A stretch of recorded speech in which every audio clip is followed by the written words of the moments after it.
আপনি কি জানেন মাত্র 1 বিঘা জমিতে সঠিকভাবে হাইব্রিড মিষ্টি কুমড়া চাষ করলে বছরে লাখ টাকারও বেশি লাভ করা সম্ভব? কিন্তু সমস্যা হলো অনেক কৃষকই সঠিক পদ্ধতি না জানার কারণে ভালো ফলন পাচ্ছেন না।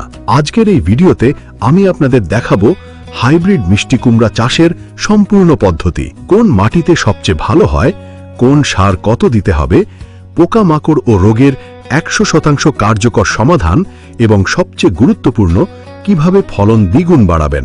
ভিডিওটি শেষ পর্যন্ত দেখুন, আপনার চাষের ধারণা বদলে যাবে। মিষ্টি কুমড়া বাংলাদেশের অন্যতম জনপ্রিয় সবজি। এটি শুধু সুস্বাদুই নয়, পুষ্টিগুণেও ভরপুর। প্রতি 100 গ্রামে ভিটামিন এ চোখের জন্য উপকারী, ভিটামিন সি রোগ প্রতিরোধ ক্ষমতা বাড়ায়, ফাইবার হজম ভালো করে। বর্তমানে বাজারে হাইব্রিড জাত ব্যাপক জনপ্রিয়, কারণ বেশি ফলন, রোগ প্রতিরোধ ক্ষমতা বেশি, দ্রুত বৃদ্ধি। মিষ্টি কুমড়া চাষে সবচেয়ে গুরুত্বপূর্ণ বিষয় হল সঠিক জলবায়ু ও মাটি নির্বাচন। উপযুক্ত জলবায়ু, উষ্ণ ও শুষ্ক আবহাওয়া, তাপমাত্রা 20 থেকে 25 ডিগ্রি সেন্টিগ্রেড, অঙ্কুরোদ্গম 21 থেকে 32 ডিগ্রি সেন্টিগ্রেড। সমস্যা: যদি বেশি গরম ও লম্বা দিন হয় তাহলে পুরুষ ফুল বেশি হবে, স্ত্রী ফুল কম হবে, ফলন কমে যাবে।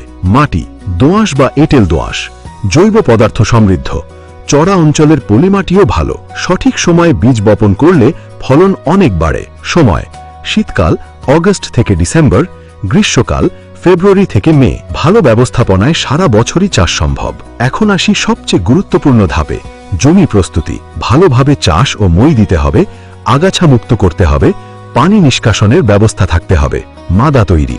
ব্যাস 55 থেকে 55 সেন্টিমিটার, গভীরতা 50 থেকে 55 সেন্টিমিটার, দূরত্ব 2 মিটার বাই 2 মিটার। ভালো মাদা শক্তিশালী শিকড় বেশি ফলন।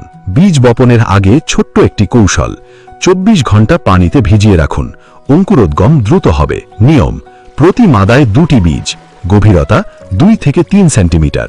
7 দিন পরে দুর্বল চারা তুলে ফেলুন।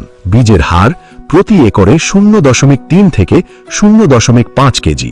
অনেক কৃষক এই জায়গায় ভুল করেন, সঠিক সার না দিলে ফলন কমে যায়। সার প্রয়োগ: কম্পোস্ট 40 কেজি শতক প্রতি, urea 2 KG, TSP 1.6 KG, potash 1.2 KG. প্রয়োগ পদ্ধতি: গর্ত তৈরির সময় মূল সার দিন, পরে 4 কিস্তিতে ইউরিয়া ও পটাশ দিন।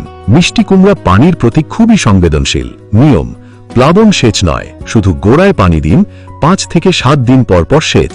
মালচিং: মাটির উপরে চটা ভেঙে দিন, শিকড়ে বাতাস চলাচল বাড়ে। আগাছা ও গাছের সবচেয়ে বড় শত্রু হলো আগাছা, নিয়মিত নিড়ানি দিতে হবে। খাদ্য ও পানি অপচয় কম হবে। কৃষক ভাইরা, সত্যি কথা বলতে কি, মিষ্টি কুমড়া চাষে সবচেয়ে বড় ক্ষতির কারণ হলো পোকামাকড়। আপনি যদি শুরু থেকেই সতর্ক না থাকেন তাহলে পুরো ফসলই নষ্ট হয়ে যেতে পারে। চলুন এক এক করে দেখি সবচেয়ে ক্ষতিকর পোকাগুলো এবং তাদের 100% কার্যকর সমাধান। Red pumpkin betel. এই পোকাটা আপনি প্রায় সব জায়গাতেই দেখতে পাবেন। এটা সবচেয়ে কমন কিন্তু সবচেয়ে ক্ষতিকর। ক্ষতির ধরন: পাতার কিনারা থেকে খাওয়া শুরু করে, পুরো পাতার সবুজ অংশ খেয়ে ফেলে, শুধু শিরা রেখে দেয়। মারাত্মক সমস্যা: ছোট চারা হলে পুরো গাছই মারা যেতে পারে। দমনের উপায়: সকালে গাছ ঝাঁকিয়ে পোকা সংগ্রহ করে ধ্বংস করুন। অর্গানিক মেথড: হলুদ স্টিকি ট্র্যাপ ব্যবহার করুন। রাসায়নিক সমাধান: ইথ্রিন বা সাইপারমেথ্রিন 10 লিটার পানিতে 10 থেকে 20 মিলি। স্প্রে সময়: বিকেলে স্প্রে করুন, মৌমাছি বাঁচাতে। ডগা ছিদ্রকারী পোকা: এই পোকাটা খুব চতুর, এটা বাইরে দেখা যায় না, ভিতরে ঢুকে গাছ ধ্বংস করে। লক্ষণ: গাছের ডগায় ছোট ছিদ্র, ডগা শুকিয়ে যায়, নতুন বৃদ্ধি বন্ধ হয়ে যায়। সমাধান: আক্রান্ত ডগা কেটে ফেলুন, জমিতে পরিষ্কার পরিচ্ছন্নতা বজায় রাখুন। কীটনাশক: লরেন্ট বা কার্বারিল 10 লিটার পানিতে 10 গ্রাম। থ্রিপস ও জাব পোকা: এই ছোট পোকাগুলো দেখতে তেমন কিছু না, কিন্তু ক্ষতি করে ভয়ঙ্কর। লক্ষণ: পাতা কুঁচকে যায়, রং ফ্যাকাশে হয়ে যায়, গাছ দুর্বল হয়ে পড়ে। বড় সমস্যা: ভাইরাস রোগ ছড়ায়। প্রাকৃতিক দমন: সাদা আঠালো ফাঁদ ব্যবহার করুন। নিম তেলের স্প্রে 5 মিলি প্রতি লিটার পানি। রাসায়নিক দমন: ইমিডাক্লোরোপ্রিড 10 লিটার পানিতে 7 থেকে 10 মিলি। স্প্রে ফ্রিকোয়েন্সি: 10 দিন পর পর 2 থেকে 3 বার। সুরঙ্গকারী পোকা: পাতার ভিতরে সুরঙ্গ তৈরি করে, ফলে গাছ দুর্বল হয়ে যায়। লক্ষণ: পাতায় সাদা আঁকাবাঁকা দাগ, পাতার ভিতর ফাঁপা হয়ে যায়। সমাধান: আক্রান্ত পাতা তুলে ফেলুন। কীটনাশক: সাইপারমেথ্রিন 10 মিলি প্রতি 10 লিটার পানি। এইবার মনে রাখবেন, একই কীটনাশক বারবার ব্যবহার করবেন না, রোটেশন করুন। সকালে বা বিকেলে স্প্রে করুন। ফুলের সময় কম স্প্রে করুন, পরাগায়ন ক্ষতি হয়। এখন আসি রোগবালাই নিয়ে। পোকামাকড়ের মতোই রোগও আপনার পুরো ফসল নষ্ট করে দিতে পারে, কিন্তু ভালো খবর হলো সঠিক সময়ে সঠিক ব্যবস্থা নিলে সবকিছুই নিয়ন্ত্রণ করা সম্ভব। পাউডারি মিলডিউ, এই রোগটা সবচেয়ে বেশি দেখা যায় শুষ্ক আবহাওয়ায়। লক্ষণ: পাতার উপর সাদা পাউডারের মতো দাগ ধীরে ধীরে পুরো পাতায় ছড়িয়ে পড়ে। ক্ষতি: ফল ছোট হয়, ফলন কমে যায়। প্রতিকার: আক্রান্ত পাতা কেটে ফেলুন। ছত্রাকনাশক কার্বেন্ডাজিম বা সালফার 10 থেকে 20 গ্রাম প্রতি 10 লিটার পানি। স্প্রে 7 থেকে 10 দিন পর পর। ডাউনি মিলডিউ, এই রোগটা বর্ষাকালে বেশি হয়। লক্ষণ: পাতায় হলুদ দাগ, নিচে ধূসর ছত্রাক। প্রতিকার: ম্যাঙ্কোজেব প্লাস মেটালক্সিল 20 গ্রাম প্রতি 10 লিটার পানি। মোজাইক ভাইরাস, এই রোগ হলে কোনো ওষুধে কাজ হয় না, এটাই সবচেয়ে ভয়ঙ্কর।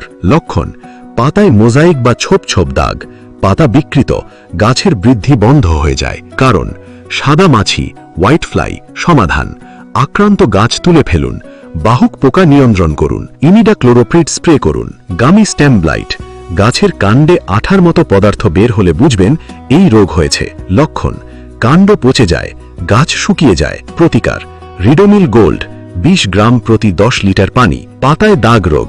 লক্ষণ: পাতায় বাদামি দাগ, পাতা ঝরে যায়। সমাধান: কার্বেন্ডাজিম 20 গ্রাম প্রতি 10 লিটার পানি। কিন্তু সফল কৃষকরা শুধু ওষুধ ব্যবহার করেন না, তারা প্রতিরোধমূলক ব্যবস্থা নেয়। রোগ প্রতিরোধী জাত ব্যবহার করুন, জমিতে পানি জমতে দেবেন না, পর্যাপ্ত দূরত্ব বজায় রাখুন, নিয়মিত মাঠ পরিদর্শন করুন। মনে রাখবেন, রোগ হওয়ার পর চিকিৎসা নয়, রোগ হওয়ার আগেই প্রতিরোধী সফলতার চাবিকাঠি। আপনি যদি এই পোকা ও রোগগুলো ঠিকভাবে নিয়ন্ত্রণ করতে পারেন, তাহলে আপনার ফলন কমপক্ষে 30 থেকে 50% পর্যন্ত বেড়ে যাবে। কীটনাশক ব্যবহারে সতর্কতা খুব জরুরি। লেবেল পড়ে ব্যবহার করুন, নিরাপত্তা পোশাক পরুন, 7 থেকে 15 দিন পরে ফসল তুলুন। সঠিকভাবে চাষ করলে শতক প্রতি 120 থেকে 200 কেজি ফলন। বর্তমান বাজারে দাম অনুযায়ী 1 বিঘায় 50,000 থেকে 1 লাখ টাকা লাভ সম্ভব। আজকের ভিডিওতে আমরা দেখলাম হাইব্রিড মিষ্টি কুমড়া চাষের সম্পূর্ণ পদ্ধতি। আপনি যদি একজন সফল কৃষক হতে চান, এই পদ্ধতিগুলো আজ থেকেই প্রয়োগ করুন। ভিডিওটি ভালো লাগলে লাইক দিন, শেয়ার করুন এবং কৃষি টিউব চ্যানেলটি সাবস্ক্রাইব করতে ভুলবেন না।